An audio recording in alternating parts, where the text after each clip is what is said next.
नोएडा शहर जहां उन्नति फॉर्च्यून बिल्डिंग पर ईडी का छापा पड़ा है। सेक्टर 119 स्थित उन्नति फॉर्च्यून अपार्टमेंट में पहुंची ईडी की टीम। सुबह करीब 8 बजे चल रही है, तभी से छापेमारी। बिल्डर अनिल मिठास को भी ईडी ने किया है गिरफ्तार। सुबह से 2 गाड़ियों में आई है ईडी की टीम, जांच कर रही है। कई महत्वपूर्ण दस्तावेज ईडी की टीम ने कब्जे में लिए हैं। करीब 200 करोड़ के मनी लॉन्ड्रिंग से जुड़े मामले में छापेमारी की बात सामने आ रही है।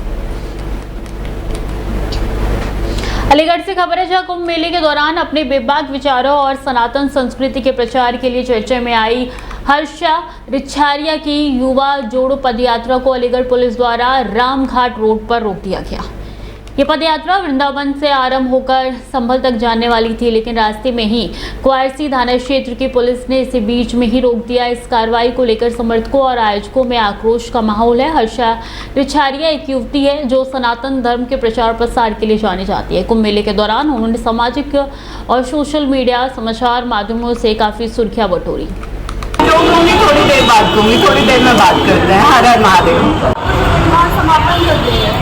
उन्होंने फिर गाड़ियों के लिए बोला था, 2 गाड़ियाँ साथ जा रही थी, तो हमने सारी गाड़ियाँ आज यही रोक दी है। यहाँ से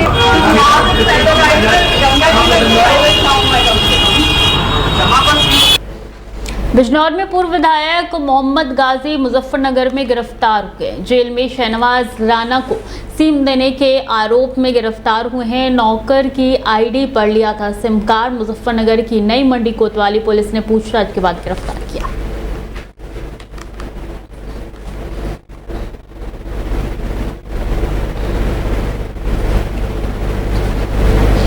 और प्रेम प्रसंग के बाद लड़का और लड़की ने किया है विवाह। विवाह के बाद लड़का हर्षवर्धन और शिवानी लड़की पक्ष में विवाद। कोर्ट के आदेश पर पुलिस ने लड़की को लड़के के सुपुर्द किया है। गुस्साए लड़की पक्ष ने गांव पहुंच के की है बदसलूकी। पुलिस के साथ मारपीट और 2 बाइक कार में तोड़फोड़ की है। घटना के बाद गांव में भारी पुलिस बल तैनात है। थाना चांदपुर के सुजातपुर गाँव का मामला। थाना चांदपुर के ग्राम सुजातपुर खादर में लड़की के अपहरण के मामले को लेकर 2 पक्षों में तनावपूर्ण स्थिति व्याप्त हो गई थी। कल शाम को लगभग 9 बजे पुलिस को सूचना प्राप्त हुई कि लड़की पक्ष के लोग एकत्रित होकर लड़के पक्ष पर हमलावर होने की फिराक में है। इस सूचना पर पुलिस द्वारा तत्परतापूर्वक कार्रवाई की गई। पुलिस मौके पर पहुंची। लड़की पक्ष के लगभग 30-35 पुरुष। चंदौली से खबर है, जहां नदी में नहाते समय डूबने से 2 किशोरों की मौके पर ही मौत हो गई। स्थानीय लोगों ने दोनों बच्चों को नदी से निकाला है बाहर। ग्रामीणों ने दोनों किशोरों को इलाज के लिए जिला संयुक्त चिकित्सालय में भर्ती कराया है, जहां डॉक्टरों ने दोनों किशोरों को मृत घोषित किया है। सूचना पर पहुंची पुलिस ने दोनों शवों को कब्जे में लेकर पोस्टमार्टम के लिए भेजा है। चकिया कोतवाली क्षेत्र के बरेहट्टा गाँव की घटना है। मैं doctor Anoop Kumar Singh, anaesthetist, DCH Chakia Chandauli. अभी 2 बच्चे आए हैं, इस कंडीशन में क्या स्थिति है? 2 बच्चे हमारे पास भरेटा खुर्द गांव के लाए गए हैं इमरजेंसी में। तो दोनों की पानी में डूबने की वजह से मृत्यु हो गई है। दोनों यहाँ ब्रॉड डेड लाए गए हैं। अभी क्या किया? अभी हम उनको पुलिस इंक्वेस्ट के लिए भेज रहे हैं। यहाँ से ब्रॉड डेड डिक्लेयर कर रहे हैं। खबर चंदौली से, जहां पुलिस ने सफारी वाहन से 276 लीटर अवैध अंग्रेजी शराब किया है बरामद। मौके से 2 शराब तस्करों को गिरफ्तार किया है। तस्कर अवैध शराब की बिक्री के लिए ले जा रहे थे बिहार। बरामद शराब की करीब 1.5 लाख रुपए बताई जा रही है कीमत। और सैदराजा पुलिस को चेकिंग के दौरान नौबतपुर पिकेट पर यह कामयाबी मिली है।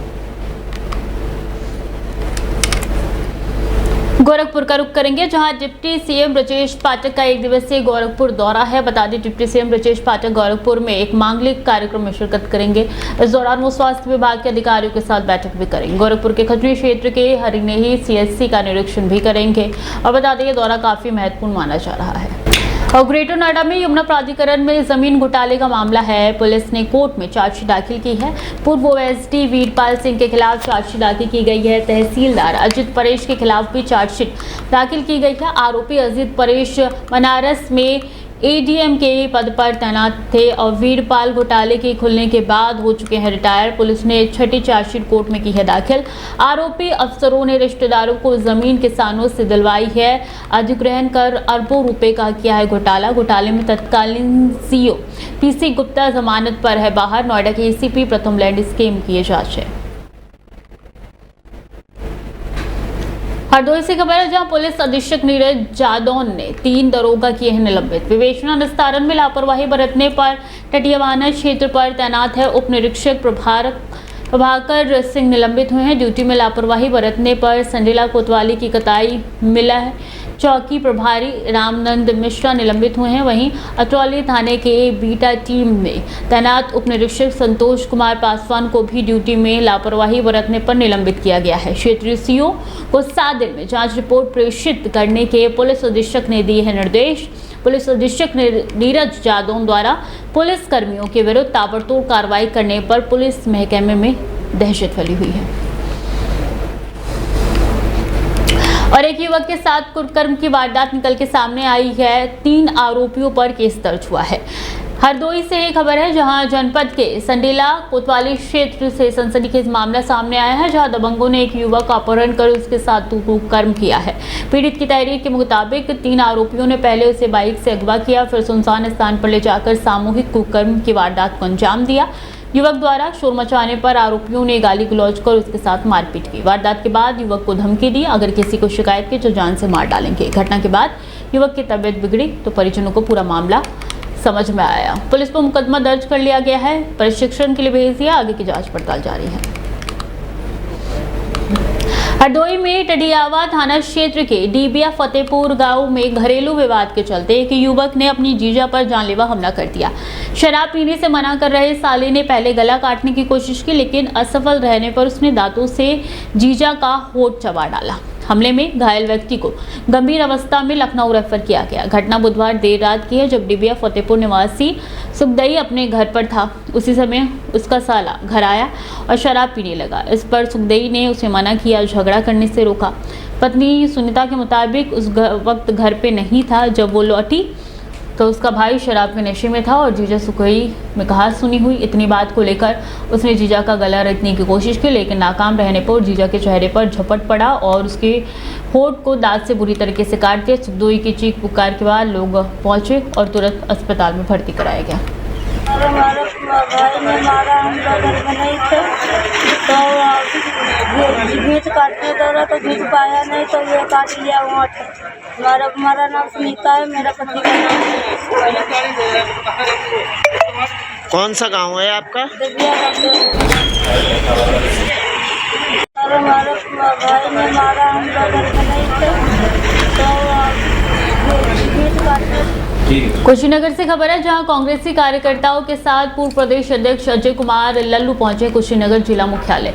कलेक्ट्रेट पर पहुंचते ही सामने से डीएम की निकल गई है गाड़ी, जिसके बाद कलेक्ट्रेट गेट से लौटे हैं लल्लू। अजय कुमार लल्लू कलेक्ट्रेट के सामने समर्थकों के साथ दे रहे हैं धरना। कांग्रेस के बड़े नेताओं पर हुई है ईडी की कार्रवाई से नाराज कांग्रेस कार्यकर्ताओं ने जिला मुख्यालय पर शुरू किया है धरना। गुजरात में जैसे ही राहुल गांधी ने चैलेंज किया मोदी को, उसके बाद डर इस प्रकार का बैठा कि वो साजिशवश राहुल गांधी जी पर, सोनिया गांधी जी पर नेशनल हेराल्ड के फर्जी मामले में चार्जशीट भेजने का।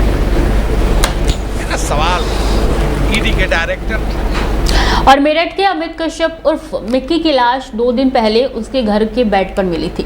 लाश के पास एक जहरीला वाइपर सांप भी मिला था। बताया कि सांप के काटने से अमित की मौत हुई। सांप ने अमित को 10 बार डसा था। पुलिस ने अमित के शव का पोस्टमार्टम कराया तो पता चला कि उसकी मौत सांप के काटने से नहीं, गला दबाने से हुई है। अमित की पत्नी रविता से कड़ी पूछताछ हुई तो सांप के काटने की घटना कत्ल की सनसनीखेज वारदात में बदल गई। रविता ने अपने प्रेमी अमरदीप के साथ मिलकर अमित की हत्या की साजिश रची और फिर उसे अंजाम दिया था।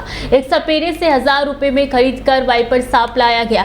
बेड पर अमित की गला दबाकर हत्या की गई और वाइपर सांप को अमित की कमर के नीचे दबा दिया गया। लाश के नीचे सांप दबने से वो गुस्सा हुआ और करीब 10 बार अमित की लाश को उसने डस दिया। वाइपर सांपों को प्रजाति में सबसे विषैला माना जाता है और अमित की कातिल उसकी पत्नी रविता और उसके प्रेमी अमरदीप अब पुलिस की हिरासत में है। क्षेत्र में ही एक गांव है, वहां से सांप लिया गया था 1000 रुपए में, ये बताया गया है। उसकी तस्दीक की जा रही है किस व्यक्ति के माध्यम से वो लाया गया था, उस विषय में भी विवेचना जारी है। किस चीज को लेकर के अभी तक कंफर्म कर लिया गया है सर? क्या क्या चीजें कंफर्म कर कैसे मैनेज किया गया कि वो पूरी रात वहाँ पर रहे? वाइपर उसकी प्रजाति बताई जाती है, तो उसको कैसे हैंडल किया गया? सांप को जो पूछताछ में पता चला है, क्षेत्र में ही एक गांव है, वहां से सांप लिया गया था 1000 रुपए में, ये बताया गया है। उसकी तस्दीक की जा रही है किस व्यक्ति के माध्यम से वो लाया गया था, उस विषय में भी विवेचना जारी है। किस चीज को लेकर के अभी तक कंफर्म कर लिया गया है सर? क्या क्या चीजें कंफर्म कर कैसे मैनेज किया गया कि वो पूरी रात वहाँ पर रहे? वाइपर उसकी प्रजाति बताई जाती है, तो उसको कैसे हैंडल किया गया? सांप को जो पूछताछ में पता चला है, क्षेत्र में ही एक गांव है, वहां से सांप लिया गया था 1000 रुपए में, ये बताया गया है। उसकी तस्दीक की जा रही है किस व्यक्ति के माध्यम से वो लाया गया था, उस विषय में भी विवेचना जारी है। किस चीज को लेकर